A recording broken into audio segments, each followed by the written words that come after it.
నమస్కారం city news కి స్వాగతం. ముందుగా ముఖ్యాంశాలు.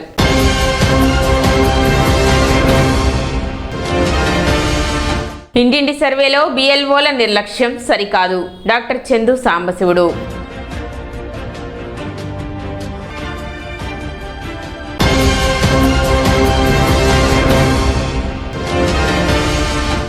తెనాలిలో తహసీల్దార్ గోపాలకృష్ణ మెరుపు దాడులు. భారీగా గ్యాస్ సిలిండర్ల పట్టివేత.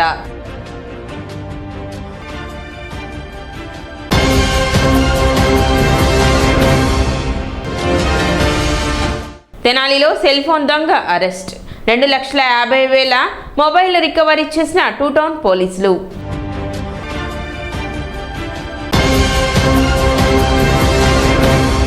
మాజీ మంత్రి ముద్రగడ పద్మనాభంకు తెనాలిలో కాంగ్రెస్ పార్టీ నాయకులు ఘనంగా నివాళులు అర్పించారు. తెనాలి నియోజకవర్గ Congress party in-charge doctor Chandu Sambasivudu ఆయన చిత్రపటానికి పూలమాలలు వేసి శ్రద్ధాంజలి ఘటించారు.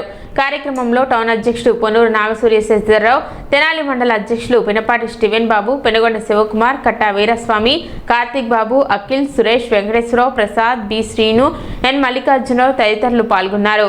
నిన్న మాజీ మంత్రి ప్రముఖ రాజకీయవేత్త ముద్రగడ పద్మనాభం గారు చనిపోవటం జరిగింది. 73 సంవత్సరాలు ఉన్నా కానీ ఆయన చనిపోవటం అందరికీ కూడా ఒక రకంగా బాధ, చాలా లాస్. కొంత ఏరియాకి కూడా లాస్ కూడా మన ప్రజల్లో కూడా. ఆయన ముఖ్యంగా ఏంటంటే ఇండిపెండెంట్ కూడా గెలిచాడు. వాళ్ళ నాన్నగారు గెలిచాడు. ఆయన స్వతంత్రంగా ఎమ్మెల్యేలు గెలిచిన కొద్ది మందిలో వాళ్ళ నాన్నగారు గెలిచాడు, తర్వాత ఆయన కూడా గెలిచాడు. ఆయన చాలా అన్ని జనతా పార్టీలో ఉన్నాడు. తెలుగుదేశంలో కూడా మొట్టమొదటి పెట్టిన కానీ తెలుగుదేశంలో ఎమ్మెల్యేగా గెలిచాడు, తెలుగుదేశంలో ఎంపీ గెలిచాడు, తెలుగుదేశంలో మంత్రిగా చేశాడు. రంగా గారు చనిపోకముందు కాంగ్రెస్లోకి వచ్చాడు, కాంగ్రెస్లో కూడా ఎమ్మెల్యే గెలిచాడు, కాంగ్రెస్లో కూడా మంత్రిగా చేశాడు. తర్వాత ముద్రగడ పద్మనాభం గారు చాలా నిస్వార్థం, కొంత అవినీతిపరుడు కాదు. తర్వాత తను నమ్ముకున్న దాని గురించి చాలా గట్టిగా ఉంటాడు. ఆయన వెనకటి నుంచి ఉన్న ఆస్తుల్ని కాపాడుకోవటం కూడా లేదు, ఖర్చు పెట్టుకున్నాడు. కానీ తన ఆ రాజకీయాల్లో సంపాదించిన మనిషి కాదు. రెండోది ఆయన ఒకటి కాపు ఉద్యమం కూడా మొదలుపెట్టాడు. కాపులకి ఎక్కువ మంది కాపులు చాలా పేదరికంగా ఉండాలని చెప్పేసి వాళ్ళని బీసీ కులంలో చేసి రిజర్వేషన్లు ఇవ్వాలని చాలా ఉద్యమం పెట్టాడు. అది ఆయనకి చాలా నష్టం కలిగించింది. అయినా కానీ వెనకాడకుండా చాలాసార్లు అమర నిరాదీక్ష చేసి తన భార్యతో కూడా కలిసి చేశాడు. ఆయన ఒకటి ప్రజల్లో బలం ఉండాలి కానీ డాక్టర్ గారు ఎక్కడి నుంచి వచ్చినా అందరూ వస్తారని. తెనాలి మండలం అంగళగుదురులో భార్యను హత్య చేసిన ఘటనలో నిందితుడిని తెనాలి రూరల్ పోలీసులు అరెస్ట్ చేశారు. బుధవారం రూరల్ పోలీస్ స్టేషన్ ఏర్పాటు చేసిన విలేకరుల సమావేశంలో సిఐఎస్కే నాయబ్ రసూల్ కేసు వివరాలను వెల్లడించారు. అంగళగుదురు గ్రామంలోని శ్రీనగర్ కాలనీకి చెందిన మన్నేపల్లి నరేంద్రబాబుకు 2016లో సంధ్యారాణితో వివాహం కాగా వీరికి 2 కుమారులు ఉన్నారు. నిందితుడు మద్యానికి బానిసై కుటుంబ కలహాలకు కారణమవుతూ భార్యపై అనుమానం పెంచుకుని తరచూ వేధింపులకు పాల్పడేవాడని తెలిపారు. ఈ నెల 10వ తేదీన మద్యం సేవించి ఇంటికి వచ్చిన నిందితుడు భార్యతో గొడవ పడ్డాడు. పిల్లలను తీసుకుని పుట్టింటికి వెళ్ళిపోతానని భార్య చెప్పడంతో ఆగ్రహానికి గురైన నరేంద్రబాబు ముందుగానే కొనుగోలు చేసి ఇంట్లో దాచిపెట్టిన కత్తితో ఆమెపై దాడి చేసి హత్య చేసినట్లు విచారణలో తేలిందని సీఏ వెల్లడించారు. ఈ ఘటనపై కేసు నమోదు చేసి నిందితుడిని అరెస్ట్ చేసినట్లు తెలిపారు. సమావేశంలో ఎస్ఐ ఆనంద్ తదితరులు పాల్గొన్నారు.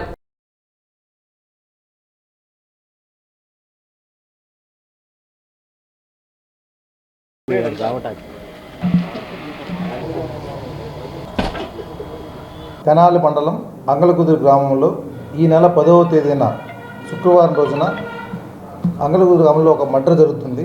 భార్యను అతి కిరాతకంగా భర్తను చంపుతాడు. చంపేసి పోలీస్ స్టేషన్కి అతనికి గాయాలైతే పోలీస్ స్టేషన్కి రాగా వెంటనే అతని గాయాల నిమిత్తం హాస్పిటల్కి తరలించడం జరిగింది. వెంటనే నేరస్థలానికి వెళ్ళి నేరస్థలం పరిశీలించి అప్పుడు ఉన్న తెనాలి 1 టౌన్ ఇన్ఛార్జ్ గారు కేసు రిజిస్టర్ చేయడం జరిగింది.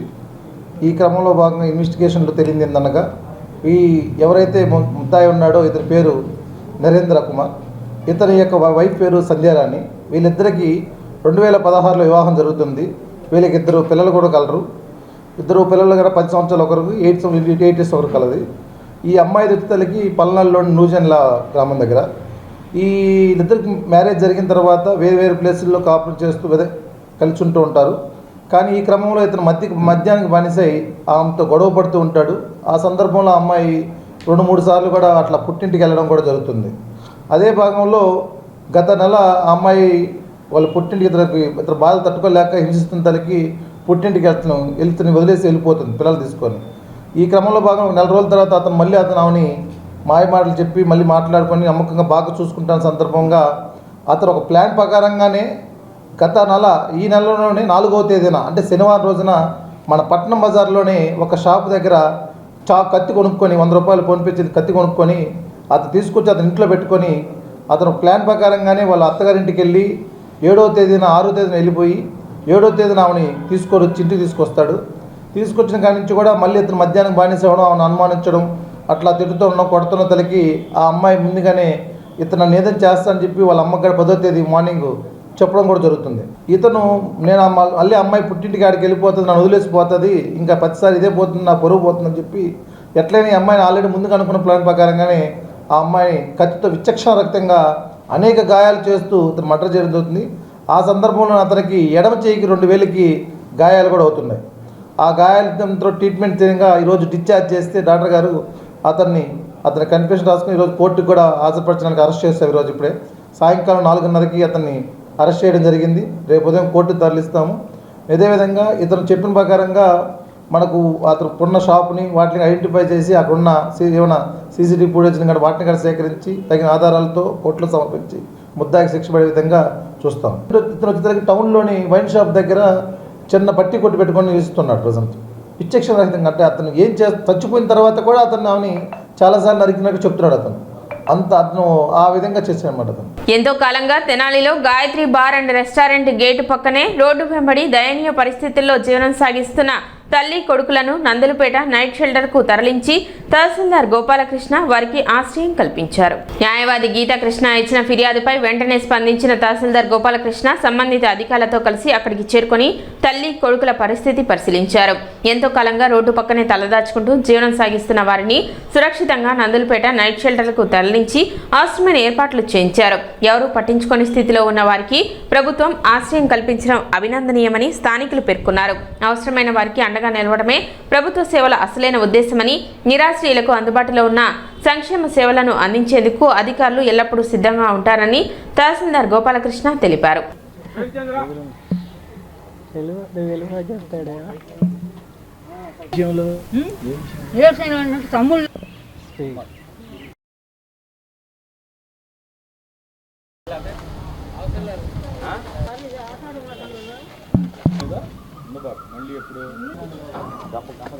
ఎవరు ఏవిఆర్ వెళ్తారు తీసావా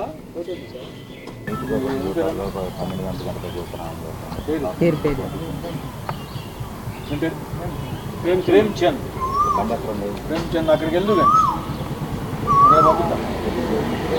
ఎక్కడికి తీసుకో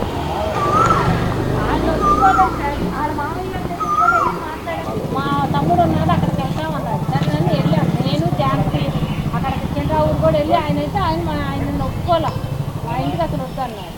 ఓహో అది కూడా మరి వద్దన్నారు ఎంత కాదు. నేను ఒక మాట చెబుతాను, చక్కగా నిన్ను అక్కడ పెట్టి భోజనం అది పెట్టిస్తా. వాళ్ళకి తెలీదు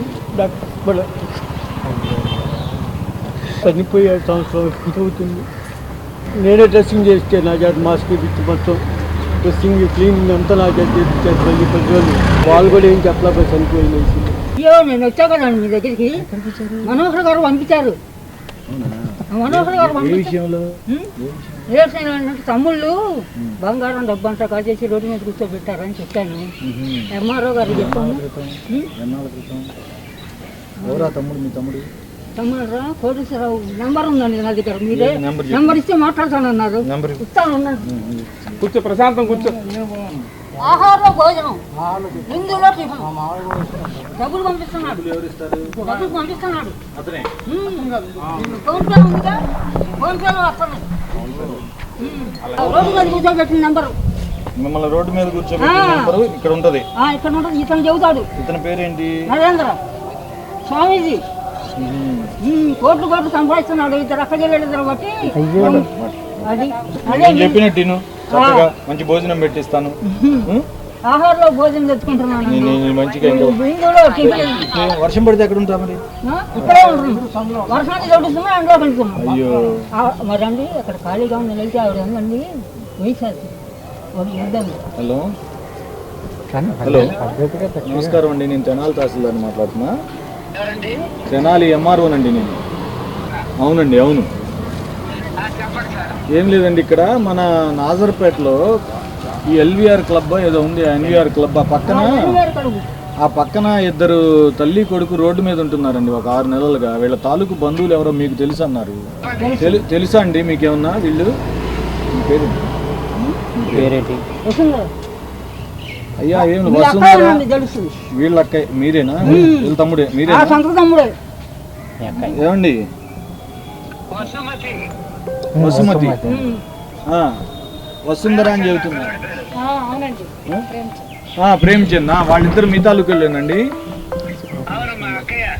వాళ్ళేంటి రోడ్డు మీద ఉంటున్నారు? మరి మీరు ఏ ఏరియాలో ఉంటారు? కాదండి, మీరు ఎక్కడ ఉంటారు? నేను ఎక్కడ ఉంటాను, నన్ను స్వామిజీ అంటారు. నేను మామూలు మన మనుషులు లేను. గణపతి ఖచ్చితానంద స్వామిజీ వారి శిష్యుడిని. మరి ఒక ఇంటోళ్ళు నంబర్ ఇచ్చారు, ఫోన్ నంబర్.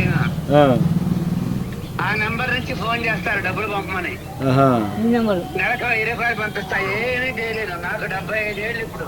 అదేలేండి శాఖ విధాన ప్రయత్నం చేసే వాళ్ళని బాగు చేయాలి. ఇక్కడ ఎక్కడ వీళ్ళకి షెల్టర్ లేదండి, ఇల్లు కానీ వీళ్ళ ఎవరికి ఎక్కడ ఏమి ఇల్లు కానీ అదేమి లేదా వీళ్ళకి? ఏం లేదు, వాళ్ళు ఒంటరోళ్ళు. సరేలేండి, అలాగే. నిన్న సోమవారం గ్రీవెన్స్లో మన తెనాలి రెవెన్యూ డివిజనల్ అధికారి వారికి ఒక గ్రీవెన్స్ అందింది. మన తెనాలి పట్టణానికి చెందిన యువ న్యాయవాది గీతాకృష్ణ గారు ఒక చిన్న రిప్రజెంటేషన్ ఇచ్చారు. ఇక్కడ రోడ్డు మీద ఒక తల్లి కొడుకు పెద్దవాళ్ళు వయసులో సుమారుగా ఒక 5-6 నెలల నుంచి ఇక్కడ రోడ్డు మీద ఉంటున్నారు. వాళ్ళకి చాలా ఇబ్బందిగా ఉంది చూస్తుంటే, ఈ రోడ్డు నడుస్తుంటే అని సమాచారం ఇచ్చారు. అది ఆ గ్రీవెన్స్ నాకు ఫార్వర్డ్ అయింది. ఈరోజు వెరిఫై చేస్తే నిజంగానే వీళ్ళు సుదీర్ఘకాలంగా ఇక్కడ రోడ్డు పక్కనే నివాసం ఉంటున్నట్టు, ఎటువంటి ఆధారం లేకుండా ఉన్నట్టు వాళ్ళకి తెలుస్తుంది. పాపం ఇక్కడే దురదృష్టవశాత్తు మన మున్సిపాలిటీ వారు మెయింటైన్ చేసే చెత్తకుండి కూడా ఉంది. దాంతో వాళ్ళు దోమల్లో కానీ వర్షాల్లో ఎండల్లో ఇక్కడే ఉండడంతో మరి దీనికి స్పందించిన మన యువ న్యాయవాది గీతాకృష్ణ గారు నేను వెంటనే మాట్లాడితే పాపం బాగా స్పందించారు. ఒక సామాజిక స్పృహ ఉండడం, సోషల్ రెస్పాన్సిబిలిటీ ఫీల్ కావడం ఈరోజు నేను అభినందిస్తున్నాను వారిని, లాయర్ గారిని. మన తెనాలిలో ఇలాంటి ఎందుకు ఈ మీడియాకి చెప్తామంటే, ఎక్కడైనా ఎవరైనా అనాథలు అభాగ్యులు రోడ్డు పక్కన ఉంటే మనం కొంచెం బాధ్యతగా వ్యవహరించి వాళ్ళని ఒక ఆశ్రమానికి తరలించడమా లేకపోతే వాళ్ళకు షెల్టర్ కల్పించడం చేయాలి మానవతా దృక్పథంతో. మరి ఈరోజు వీళ్ళని ఇక్కడి నుంచి వీళ్ళు యాక్చువల్గా తెనాలని చెప్తున్నారు కానీ కొంచెం సైకలాజికల్ కండిషన్ డిస్టర్బెన్స్గా ఉంది వాళ్ళది. మాట్లాడిస్తే కాసేపు శ్రీశైలం అన్నారు, కాసేపు నందులపేట అన్నారు, రకరకాలుగా డిస్టర్బెన్స్గా ఉన్నారు వాళ్ళ మైండ్ సెట్. అవెవర్ వాళ్ళని ఇక్కడే మన తెనాల్లో మున్సిపాలిటీ వారు మెయింటైన్ చేసే నైట్ షెల్టర్ ఉంది, అక్కడికి తరలించాం. వాళ్ళ పనులు వాళ్ళు చేసుకునే కండిషన్లో ఉన్నారు. ఇలాంటివి ఏదైనా ఎక్కడైనా మీరు గమనిస్తే నాకు సమాచారం ఇవ్వండి. ఎవరు ఏ అధికారికి సమాచారం అందించినా మా ప్రభుత్వ శాఖల్లో మున్సిపల్ కమిషనర్ గారికి కానీ సబ్ కలెక్టర్ గారికి కానీ ఏ శాఖకి మీరు పోలీసు వారికి కానీ ఎవరికి అందించినా మేము సత్వరమే స్పందిస్తాం. మా ఆఫీస్కి చాలా దగ్గర ప్రాంతంలోనే వీరు ఉండటం జరుగుతుంది. గత 6-7 నెలల నుంచి అసలు మీరు ఉంటున్న కారణం ఏంటని అడగగా వాళ్ళ మానసిక పరిస్థితి సరిగ్గా లేదు అన్న సంగతి కూడా అర్థమైంది. పాపం వాళ్ళు ఎండలోనే ఉంటూ వర్షంలో తడుస్తూ నానా ఇబ్బందులు పడుతున్నారు. వాళ్ళ ఆహారము అవన్నీ ఎలా అని అడుగుతుంటే అక్కడ తెస్తున్నాం ఇక్కడ తెస్తున్నాం అని చెప్తున్నారు. ఆదివారం ఒక మానవతా దృక్పథంతో ఆలోచించి సోమవారం స్పందన కార్యక్రమానికి మా సీనియర్ న్యాయవాది శిరీష, మా మదర్, ఆవిడ గైడ్లైన్స్లో ఒక రిప్రజెంటేషన్ చేసి వెళ్ళి ఆర్డీఓ గారికి ఇవ్వడం జరిగింది. ఆర్డీఓ గారు సత్వరే ఎంఆర్ఓ గారిని పంపిస్తామని చెప్పారు. చాలా సంతోషం. ఎంఆర్ఓ గారు చాలా ఇంట్రెస్ట్ తీసుకొని వచ్చి దీనికి ఒక సొల్యూషన్ ప్రొవైడ్ చేసినందుకు నమస్కారం sir. Thank you so much. Krishna పశ్చిమ డెల్టాకు తక్షణమే సాగునీటిని విడుదల చేసి పంటలు నష్టపోకుండా ప్రభుత్వం చర్యలు తీసుకోవాలని తెనాలి నియోజకవర్గ Congress party in-charge doctor Chandu Sambasivudu కోరారు. కృష్ణా పశ్చిమ డెల్టాకు ప్రధాన కేంద్రంగా ఉన్న తెనాలి ప్రాంత రైతులు సాగునీటి కోసం ఎదురు చూస్తున్నారని, ఇప్పటికే రైతులు వ్యధ పద్ధతిలో పంటలను సాగు చేశారని, తక్షణమే సాగునీటిని విడుదల చేయకపోతే పంటలు ఎండిపోయే ప్రమాదం ఉందని ఆందోళన వ్యక్తం చేశారు. కృష్ణా పశ్చిమ డెల్టాకు వెంటనే సాగునీటిని విడుదల చేసి రైతులకు ఎలాంటి నష్టం వాటిల్లకుండా ప్రభుత్వం సంబంధిత అధికారులు చర్యలు తీసుకోవాలని ఆయన కోరారు. ఈ ప్రాంతంలో ఎక్కువగా వరి వేస్తారు. ఎక్కువగా ఈ వరి మీద వెనకటి రోజుల్లో నార్మల్ పోసేవాళ్ళం, ఇప్పుడు వేస్తున్నాం. ఈ వేసిన విత్తనాలన్నీ కూడా 10 రోజుల నుంచి అసలు ఈ సంవత్సరం ఏ కారణం అన్నా కానీ జూలైలో జూన్లోనూ లేవు, ఇప్పుడు లేవు. వేసినాలు వెదపోతున్నాయి. ఇంజిన్లో కూడా ఇక్కడ కొన్ని ఏరియాలో మంచినీరు, కొన్ని ఏరియాలో ఉప్పు నీరు వచ్చేసి ఆ ఇంజిన్లో కూడా మొలవు అవి సరిగా ఎండిపోతున్నారు.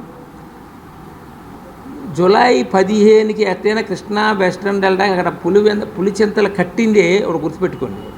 పులిచింతలు కట్టిందే ఈ కృష్ణా వెస్ట్రన్ డెల్టాకి, కృష్ణా డెల్టాకి అటుగాని ఇటు కానీ స్థిరీకరణ అంటారు. స్థిరీకరణ అంటారంటే అది ఏదైనా తప్పు ఇప్పుడు నీళ్ళు రాకపోయినా కానీ స్టెబిలైజ్ చేస్తానికి ఈ స్టెబిలైజ్. ఎందుకంటే అక్కడ ప్రకాశం బ్యారేజీలో ఉండేది 3 TMCలే ఉండేది, అక్కడ 45 TMCలు, అందులో కనీసం ఇప్పుడు 32 TMCలు ఉన్నాయి. ఈ నీళ్లు ఇన్ని రోజులు కాకుండా కరెక్ట్గా వచ్చి జూలైలో మొదలు పెడతారు ఈ పనులు. జూన్లో చేసుకోవచ్చు పనులు, ఇంకా అక్కడక్కడ పనులు ఉన్నాయని చెప్పేసి ఇచ్చిన తర్వాత వదిలిన తర్వాత ఇంకా 3 రోజులు 4 రోజులు కానీ ఎక్కవు. ముందే ఇవ్వాల్సింది నీళ్ళు. ఇప్పుడైనా ఇచ్చిన తర్వాత ఫాస్ట్గా ఇచ్చేసి తొందరగా చాలకి నీళ్ళు ఎక్కేటట్టుగా చూస్తే కానీ వేసిన గింజలన్నీ కూడా ఎండిపోకుండా ఉంటాయి.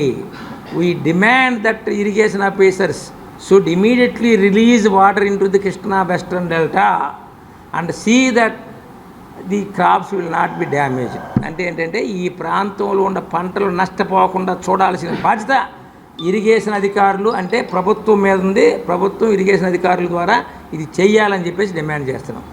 ఓటర్ల వివరాలను సేకరించడంతో పాటు దరఖాస్తు పత్రాలను అందించి వాటిని పూర్తి చేయాల్సిన BLOలు తమ బాధ్యతలను నిర్వర్తించడం లేదని తెనాలి నియోజకవర్గ Congress party in-charge doctor Chandu Sambasivudu అన్నారు. ఈ బాధ్యతలను BLAలకు అప్పగించి చేతులు దులుపుకుంటున్నారని విమర్శించారు. అదేవిధంగా పూర్తి చేసిన దరఖాస్తులను ఇంటి వద్దనే స్వీకరించాల్సిన అధికారులు ప్రజలను సచివాలయాలకు రావాలని సూచించడం వల్ల ఇబ్బందులు ఎదురవుతున్నాయని పేర్కొన్నారు. ఇంటింటికి తిరిగి సక్రమంగా సర్వే నిర్వహించేలా అధికారులు చర్యలు తీసుకోవాలని డిమాండ్ చేశారు. అర్హులైన ఓటర్ల పేర్లు జాబితా నుండి తొలగిపోకుండా అధికారులు తగిన జాగ్రత్తలు పాటించాలని, ఒకవేళ లోపాలు సరిదిద్దడం సాధ్యం కాకపోతే గతంలో ఉన్న ఓటర్ జాబితాని కొనసాగించాలని ఆయన సూచించారు. ఎలక్షన్ కమిషను సర్రని స్పెషల్ ఇంటెన్సివ్ రివిజన్ అని చెప్పేసి ఆ ఎలక్ట్రల్ రూల్స్ అన్నీ రివిజన్ చేస్తున్నారు. రివిజన్ చేసేటప్పుడు మిగతా రాష్ట్రాలు, కొన్ని రాష్ట్రాల్లో చాలా కొన్ని ఓట్లు పోవటం జరిగిపోయింది అనుకోండి ఇమ్మీడియట్ ఎలక్షన్. మనకు తొందరలో మున్సిపల్ ఎలక్షన్స్, పంచాయతీ ఎలక్షన్స్ చదువుకోండి. పోతే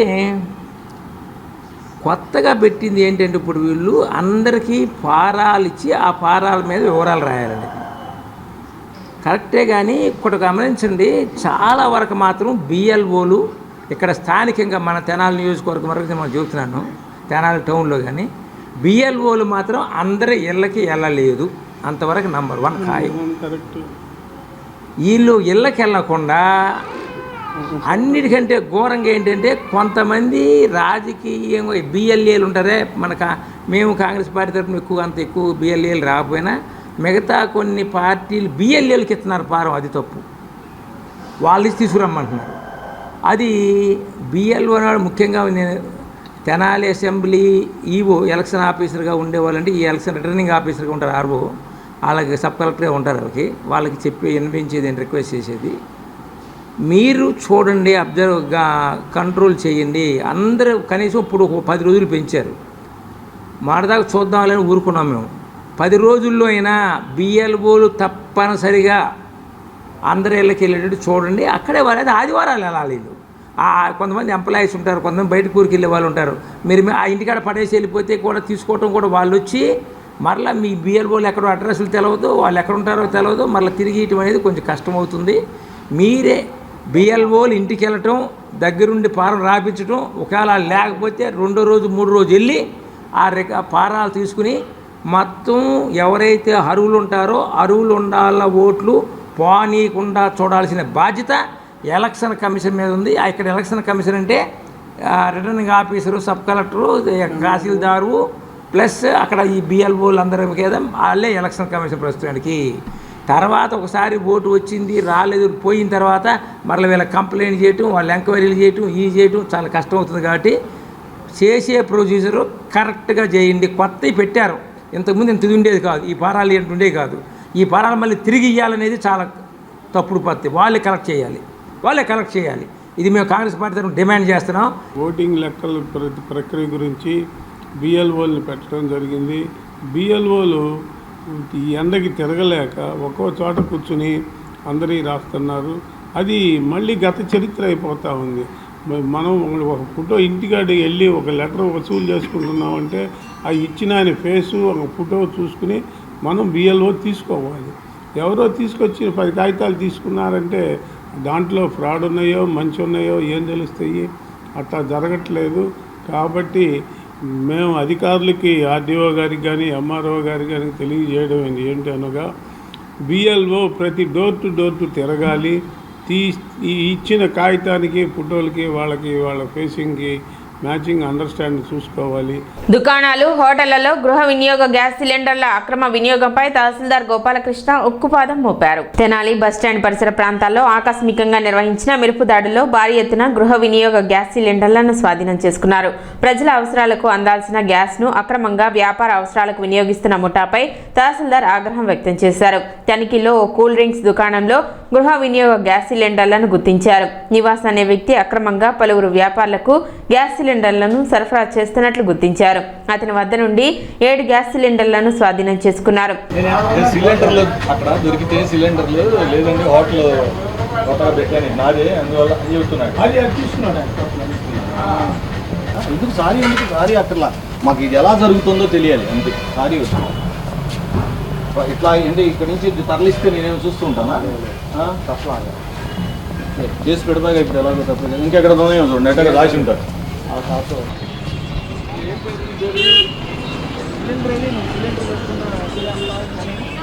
నేనేం తీసుకోనిలే అలాగే ఎంక్వైరీ చేస్తామమ్మా. మళ్ళీ ఎలాగో ఎంక్వైరీ చేస్తాం. అది కాదు కూల్డ్రింక్ షాప్కి గ్యాస్ సిలిండర్కి సంబంధం ఏంటి? మీరు హోటల్ అన్నా అయితే పోనీ హోటల్ నడిపేవో బాబు ఏదో ఒకటి చెప్పడానికి కాదు. నువ్వు రన్ చేసేదేమో కూల్ డ్రింక్ షాపా? సిలిండర్లో కావాలి చేసే పని ఏంటి అన్నా అర్థం ఉందా? ఎవరిది షాప్ ఎవరి పేరుతో?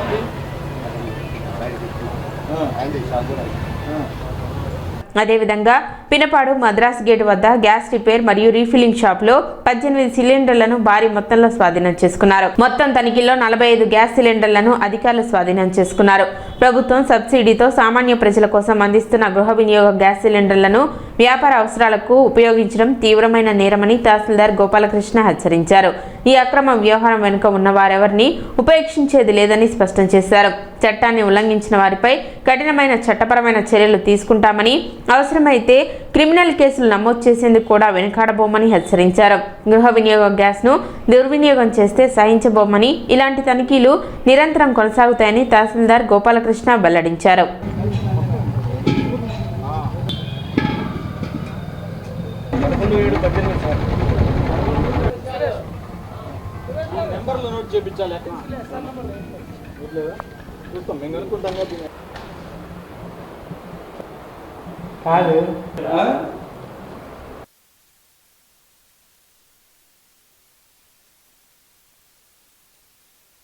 కాన్ఫిడెన్షియల్గా వచ్చిన సమాచారం మేరకు ఈరోజు ఆకస్మికంగా మన తెనాలి ప్రాంతంలో మరి పర్టికులర్గా బస్టాండ్ ఏరియాలో ఒకే వ్యక్తి దగ్గర సిలిండర్స్ బిజినెస్ జరుగుతోంది అనేది సమాచారం ఇంటెల్ వచ్చింది. అందులో భాగంగానే ఒక 1 అవర్ పాటు అక్కడ రెక్కి నిర్వహించి అబ్జర్వ్ చేసిన తర్వాత అర్థమైంది ఏంటంటే అక్కడ ఒక వ్యక్తి పర్టికులర్గా ఇట్లాగా డొమెస్టిక్ సిలిండర్స్ని ఎవరైతే ప్రజలకు ఉపయోగించుకునే సిలిండర్స్ని బిజినెస్ చేస్తున్నట్టు గమనించాం. మరి ఆకస్మికంగా తనిఖీలు చేసాం సరౌండింగ్ ప్రాంతాల్లో. అక్కడే మరి ముఖ్యంగా బస్టాండ్ దగ్గరే 27 సిలిండర్లు దొరికాయి. అట్లాగే అక్కడి నుంచి రాబడిన సమాచారం మేరకు పాండురంగపేటలో కూడా ఒక గ్యాస్ ఫిల్లింగ్ స్టేషన్లో విజిట్ చేస్తే మరి ఒకే చోట ఒకే ఇంట్లో 18 సిలిండర్లు దొరికాయి. అందులో 11 డొమెస్టిక్ ఉన్నాయి, 7 కమర్షియల్ ఉన్నాయి. ఇప్పుడు ఏంటంటే ఈ కమర్షియల్, డొమెస్టిక్ ఇవన్నీ కలిపి ఒకే ఇంట్లో మరి అన్ని దొరికాయి అంటే దీన్ని ఇంకో రూపంలో కూడా చూడాలి మనం. ఒకటి, ప్రజలు వాడవలసిన డొమెస్టిక్ సిలిండర్ని బిజినెస్ చేయడం చట్టరీత్యా నేరం. ఏదైనా షాపులో ఉంటే కమర్షియల్ సిలిండర్స్ ఇప్పుడు బాగానే దొరుకుతున్నాయి, వాటిని వాడుకోవచ్చు. 2, ఒకే ఇంట్లో దొరకడం వల్ల ఏదైనా కనుక ప్రమాదం జరిగితే, మరి ఈ మధ్య కూడా మనం ఆటోనగర్ కానీ చాలా ప్రాంతాల్లో గమనించాం, చిన్న ప్రమాదం జరిగినా పెద్దగా అందరం ఇబ్బంది పడిన సందర్భం ఉంది. మరి ఒకే ఇంట్లో 20 సిలిండర్లు ఉండి మరి అక్కడ ఏదైనా ఇబ్బంది జరిగే అవకాశం ఉందనిపించింది. అతను అడిగితే ఏం చెప్పాడంటే, నేను తాకట్టు పెట్టుకునే బిజినెస్ చేస్తానని చెప్పాడు. సిలిండర్స్, ఎక్స్ప్లోజివ్స్ని ఒకే చోట నిల్వ చేయడం కూడా నేరమే. ఇదంతా ఏదైతే ఇప్పుడు మేము మొత్తం 45 సిలిండర్లు ఈరోజు పట్టుకోవడం జరిగింది. ఇవన్నీ కూడా పైన జాయింట్ కలెక్టర్ గారి నోటీసుకు తీసుకెళ్తాం. అట్లాగే గౌరవనీయులైన మంత్రివర్యులు గారి నోటీసులు కూడా ఉంచుతాం. ఈ సబ్జెక్ట్ని, ఎంటైర్ మ్యాటర్ని ఏవైతే చట్ట ప్రకారం చర్యలు తీసుకోవాలో ఆ చట్ట ప్రకారమైన చర్యలు తీసుకుంటాం. తెనాలిలో సెల్ ఫోన్ చోరీ కేసును 2 టౌన్ పోలీసులు ఛేదించి నిందితుడిని అరెస్ట్ చేసి 2,50,000 రూపాయల విలువైన 3 మొబైల్ ఫోన్లను స్వాధీనం చేసుకున్నారు. గంగారమ్మపేటలోని చెర్రీ మొబైల్ షాపులో గత మే 16న జరిగిన చోరీ ఘటనపై బాధితుడు నీలి విజయ్ కుమార్ ఇచ్చిన ఫిర్యాదు మేరకు కేసు నమోదు చేసి దర్యాప్తు చేపట్టిన పోలీసులు నెల్లూరు జిల్లా ఓజిలి మండలం కొత్తపేటకు చెందిన లొక్కు మురళిని జూలై 14న అరెస్ట్ చేశారు. నిందితుడు గత 15 సంవత్సరాలుగా సెల్ ఫోన్ చోరీలకు పాల్పడుతూ పలు కేసుల్లో జైలుకు వెళ్లినట్లు, ప్రస్తుతం అతడిపై 15 కేసులు నమోదైనట్లు 2 టౌన్ సీఐ రవీంద్రబాబు తెలిపారు. ఈ కేసులో చోరీకి గురైన శాంసంగ్ S26 అల్ట్రా మొబైల్తో పాటు మరో శాంసంగ్, ఓప్పో మొబైల్ ఫోన్లను స్వాధీనం చేసుకున్నట్లు వెల్లడించారు. ప్రజలు తమ ఇళ్లు, దుకాణాలు, వాణిజ్య సముదాయాల్లో సీసీ కెమెరాలను ఏర్పాటు చేసుకోవడంతో పాటు ఇంటికి తాళం వేసి బయటకు వెళ్లే సమయంలో పోలీస్ శాఖ అందిస్తున్న LHMS సేవలను వినియోగించుకోవాలని సీఐ రవీంద్రబాబు సూచించారు.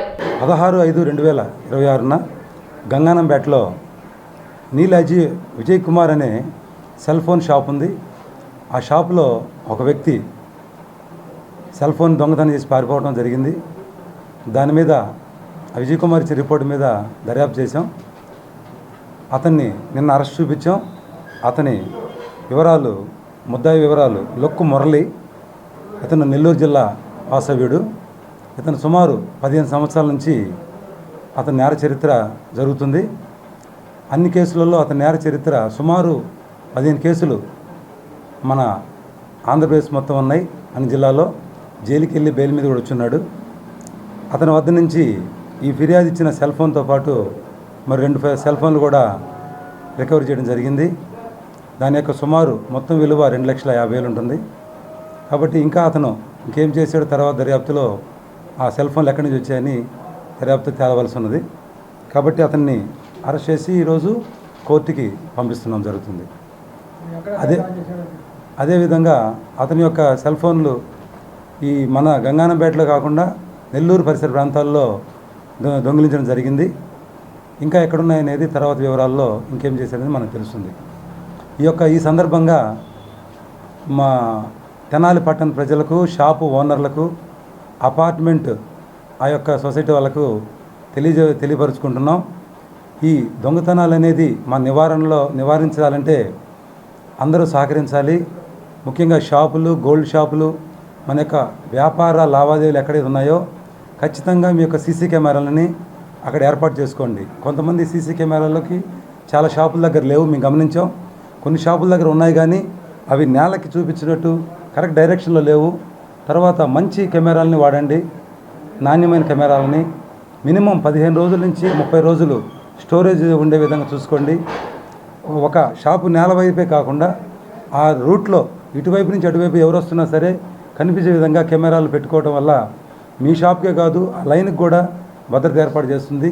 ఆ విధంగా కెమెరాలు ఉన్నాయి. ఎవరైతే అదేవిధంగా అపార్ట్మెంట్లలో కూడా చాలా వరకు కెమెరాలు లేవు, అపార్ట్మెంట్లో కూడా కెమెరాలు ఏర్పాటు చేసుకోండి.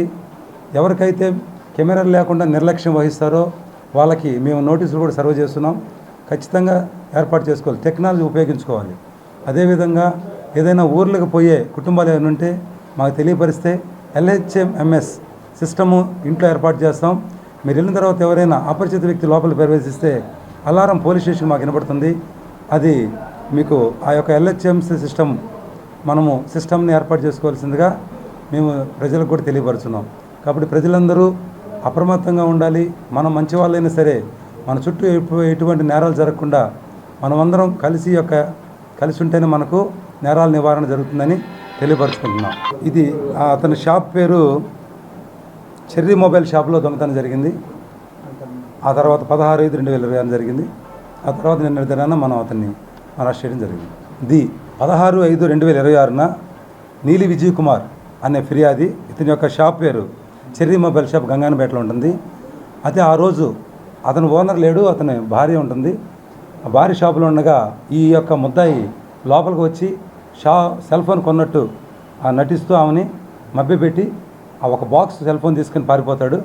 ఆ తర్వాత ఆమె చూసి పెద్ద కేకలేగా అతను పారిపోవడం జరిగింది. తెనాలిలో ఆంధ్రప్రదేశ్ బీసీ సంక్షేమ సంఘం అధ్యక్షులు కేసిన శంకరరావు జన్మదినోత్సవాన్ని పురస్కరించుకొని బురిపాలెం రోడ్లోని గోశాలలో గోవులకు మేత దాణా పంపిణీ చేశారు.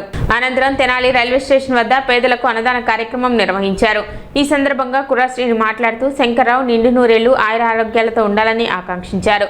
బీసీల హక్కుల కోసం పోరాడుతున్న శంకరరావుకు కేంద్ర స్థాయిలో సముచిత పదవి కల్పించాలని కోరారు.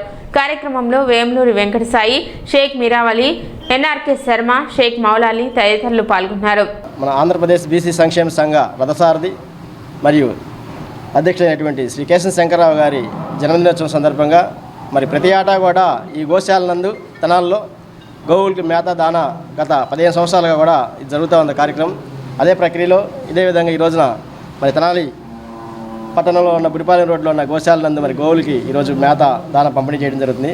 తద్వారా ఆయన సకల ఆయుష్ ఆరోగ్యంతో ఉండాలని చెప్పేసి ఆ భగవంతుని కోరుకుంటున్నాం. మరి అంతేకాకుండా మరి తెనాలి పరిసర ప్రాంతాల్లోనే కాకుండా మరి రాష్ట్ర వ్యాప్తంగా ఆయన రాష్ట్ర అధ్యక్షులు కాబట్టి అన్ని ప్రాంతాల్లో కూడా మరి కుల సంఘాలు బీసీ సంఘాలు ఏకతాటి మీదుగా ఈ యొక్క ఆయన జన్మదిన వేడుకలు చేస్తున్నారు. సిటీ న్యూస్ ముంచే ముందు ముఖ్యాంశాలు మరోసారి.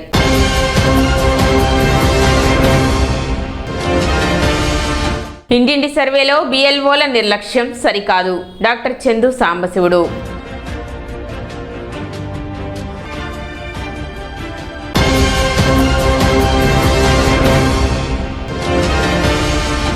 తెనాలిలో తహసీల్దార్ గోపాలకృష్ణ మెరుపు దాడులు, భారీగా గ్యాస్ సిలిండర్ల పట్టివేత.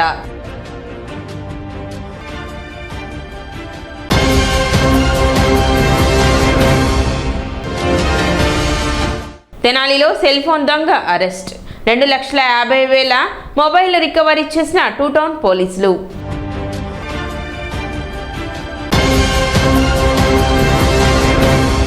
సిటీ న్యూస్ ఇంతటితో సమాప్తం. నమస్కారం.